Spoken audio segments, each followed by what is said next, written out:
MSc প্রথম বর্ষের ছাত্রী ঝুলন্ত দেহ উদ্ধারের ঘটনায় রীতিমতো চাঞ্চল্য ছড়ালো কোচবিহার 2 নং ব্লকের পুন্ডিবাড়ি এলাকায় অবস্থিত উত্তরবঙ্গ কৃষি বিশ্ববিদ্যালয়। বৃহস্পতিবার সকালে এই কৃষি বিশ্ববিদ্যালয়ের হোস্টেলের ঘর থেকে উদ্ধার হয় অ্যাগ্রোনমি বিভাগের ছাত্রী তৃষা সাহার ঝুলন্ত দেহ। প্রাথমিকভাবে এই মৃত্যুর ঘটনাকে আত্মহত্যা বলে অনুমান করছে মৃতার অভিভাবকদের পাশাপাশি বিশ্ববিদ্যালয় কর্তৃপক্ষ। তবে ঘটনা তদন্ত শুরু করেছে কোচবিহার পুন্ডিবাড়ি থানার পুলিশ। জানা যায় শিলিগুড়ি শিব মন্দির ইন্দিরাপল্লীর বাসিন্দা এই তৃষা সাহা। বাড়িতে বাবা জীবন সাহা, মা সোমা সাহা ছাড়াও তার একটি ছোট বোন রয়েছে। তার বাবা একজন অবসরপ্রাপ্ত শিক্ষক। ছোট থেকেই অত্যন্ত মেধাবী তৃষা। এই উত্তরবঙ্গ বিশ্ববিদ্যালয় থেকে বিএসসি উত্তীর্ণ হয়েছেন তিনি। এরপরেই তিনি এই বিশ্ববিদ্যালয়ে অ্যাগ্রোনমি বিভাগে এমএসসিতে ভর্তি হন। একটু চাপা স্বভাবের হলেও সবসময় হাসি খুশি থাকতেন তিনি। বুধবার হোস্টেলে রাতের খাবার গ্রহণও করেন তৃষা। হোস্টেলের ঘরে একাই থাকতেন এই ছাত্রী। বৃহস্পতিবার সকাল গড়িয়ে গেলেও তার ঘরের দরজা ভেতর থেকে বন্ধ থাকায় সন্দেহ হয় হোস্টেলের ওয়ার্ডেন থেকে শুরু করে হোস্টেলে থাকা অন্যান্য ছাত্রীদের। তাদের পক্ষ থেকে দ্রুত খবর দেওয়া হয় বিশ্ববিদ্যালয় কর্তৃপক্ষকে। এরপরই পুন্ডিবাড়ি থানার পুলিশকে খবর দেওয়া হলে পুলিশের উপস্থিতিতে হোস্টেলের এই ঘরের দরজা ভেঙে উদ্ধার হয় তৃষার ঝুলন্ত দেহ। এরপর তড়িঘড়ি তৃষাকে নিয়ে যাওয়া হয় পুন্ডিবাড়ি স্বাস্থ্যকেন্দ্রে। এখানে চিকিৎসকরা তার মৃত্যু নিশ্চিত করেন।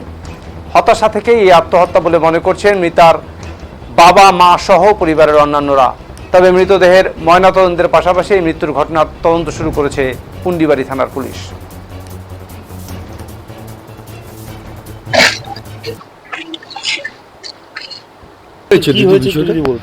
শোনেন, আমরা তো ওয়ার্ডেন এখানকার। তো আমার তো নর্মালি কালকে আমি পরশুদিন নাইট করে আমি কালকে মর্নিং করে বেরিয়ে গেছি। তো আজকে যে মর্নিং আসবে সে তো মর্নিং এসছে। হঠাৎ করে আমাকে ও বারবার করে ফোন করেছে। সে আমার যে ওয়ার্ডেন আছে বুলটি দে, সে বারবার করে ফোন, আমি আর ফোনটা খেয়াল করিনি। আমাদের আজকে একটা স্যারদের সঙ্গে মেট্রন ম্যাম বলছিল যে স্যারদের সঙ্গে বসে একটা কথা বলবো, যে সব এগুলো নিয়ে আর কি। আমি সকালে আসিনি স্যার। হ্যাঁ, সকালে এসেছে তনুশ্রী পাল। হ্যাঁ, আর নাইটে ছিল হচ্ছে বুলটিতে। কি হয়েছে ঘটনাটা স্যার আমি কিছু বলতে পারবো না, কারণ ও রাত্রেবেলা খাওয়ারও নিয়েছিল, যেটা শুনলাম আর কি। যেহেতু আমি নাইটে ছিলাম না সেই জন্য আমি বলতে পারছি না। হ্যাঁ, তো খাওয়ারও নিয়েছিল। এবার হচ্ছে যে ওর ভেতরে কি হয়েছে, আমরা তো প্রতিটা মেয়ের রাত্রেবেলা করে করে ঘুরে ঘুরে দেখি, 2-3 করে থাকে। ও ওই রুমে একা থাকতো। হ্যাঁ, তারপর হচ্ছে আমাদের কারো কিছু অসুবিধা হলে আমরা বারবার করে যাই সেখানে কথা বলার জন্য। তো একা ছিল। এবার হচ্ছে সব মেয়েদের ঘরে তো যখন তখন ঢোকা যায় না, এবার নক করে ঢুকতে, ওরা পড়াশোনা করছে। এবার আমরা সবসময় ঢুকতেও পারি না ওদের ঘরে, নক করে করে ঢুকি, ওদেরকে আমরা ইসে করি। কিন্তু কি করে এটা করলো, কি ভেবে, এটা আমি বলতে পারছি না। মেয়েটার নাম কি? মেয়েটার নাম টিয়া। কি হচ্ছে, কি শুনতে পেলেন, কি বিষয়? আমি তো ব্যবসা করি। আমি 11টার সময় দোকানে গেছি, তখন আমাদের বাইক থেকে ফোন করলো যে তৃষার পরিস্থিতি ভালো না, তাই তুমি বাইক দিয়ে চলে আসো। তারপর তো শুনতে পেলাম যে আমার ভাগ্নে সুইসাইড করেছে। সম্ভবত কালকে রাত্রেবেলায় সুইসাইড করেছে। দরজা আটকানো ছিল, পরে দরজা ভেঙে ঢুকেছে। কি মনে হচ্ছে, কি কারণে? মনে হচ্ছে যে হতাশার থেকে যেতে হবে, জীবনে কিছু করতে পারলাম না। খুব ভালো স্টুডেন্ট ছিল তো, আর একটু চাপা টাইপের ছিল, কাউকে কিছু বলতেও না। ঘটনা শোনা গেল, কি রয়েছে বিষয়টা? এটা খুবই দুঃখজনক ঘটনা। এখন আমাদের এমএসসি ফার্স্ট সেমিস্টারের একটি মেয়ে, সে ফার্স্ট ইয়ারের মেয়ে, সেকেন্ড সেমিস্টারের মেয়ে। সে আজকে মানে যেটা বোঝা যাচ্ছে যে ও একটা সুইসাইড করেছে বা আত্মঘাতী হয়ে। তো যাই হোক, আমি সকালে আমরা যে খবরটা পেয়েছি, আমি বা ডিএসডব্লিউ যিনি ছিলেন আমাদের এখানে হোস্টেল থেকে খবর গেছে, মেট্রন বা সিকিউরিটি ইনচার্জ আমাকে জানায় যে এরকম একটি মেয়ে দরজা খুলছে না। স্বাভাবিকভাবে আমি ওদেরকে বলি যে পুলিশকে জানানো হোক, যেহেতু অনেকক্ষণ ধরে দরজা খুলছে না, পুলিশকে জানানো হয়। এবং in the meantime security incharge এবং আমাদের আরেকজন আধিকারিক আছেন, এনএসএস কোঅর্ডিনেটর, একজন কার্পেন্টারকে ডেকে আনা হয় যে দরজাটা যদি খুলতেই হয় জোরপূর্বক।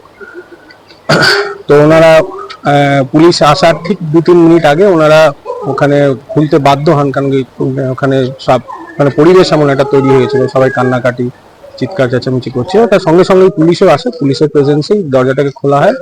খুলে একটি মেয়েকে ঝুলন্ত অবস্থায় দেখা হয়। তাকে পুলিশ নামায়, ডেড বডিটাকে তখনও ডেট ডিক্লেয়ার হয়নি তখন বডিটাকে নামিয়ে হসপিটালে নিয়ে আসা হয় এবং পুন্ডিবাড়ি হসপিটালে এনে ডাক্তার যেটা আমাদের জানান যে ব্রড ডেড। এইটুকুনি আমাদের কাছে মেয়েটার নাম কিছু নাম কি? তৃষা সাহা।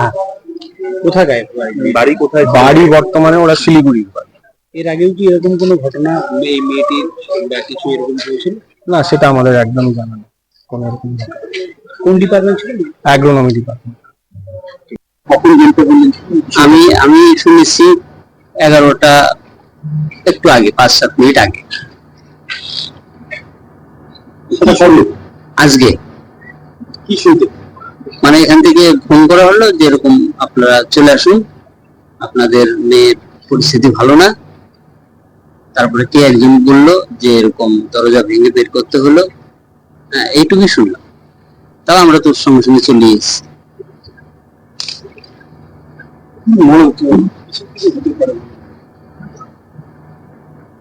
কিসের থেকে হতে পারে এটা তো গেস করা খুব মুশকিল, কারণ আমরা তো কেউ থাকি না, থাকি তো শিলিগুড়িতে, আর এখানে মেয়ে থাকে। তবে একটা চাপ ছিল আর কি, একদিকে পিএইচডির কাজ করা, পিএইচডি মানে রিসার্চের কাজ, আরেকদিকে ব্যাংকের পরীক্ষা টরীক্ষা দিবে, হয়তো একটা ডিপ্রেশনে ছিল আর কি আমার ধারণা। পারিবারিক না না, পারিবারিক কোনো চাপ নেই, কিচ্ছু নেই।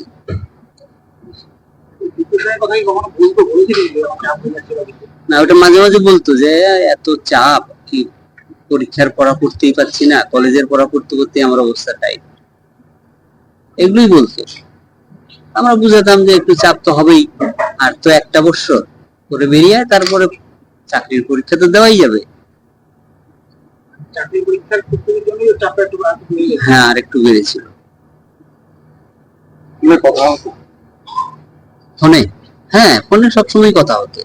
কালকে রাত্রি 10টার দিকেও ফোনে কথা হয়েছে। বাড়িতে লাস্ট করে গিয়েছিল? বাড়িতে লাস্ট গিয়েছিল 10-12 দিন আগে।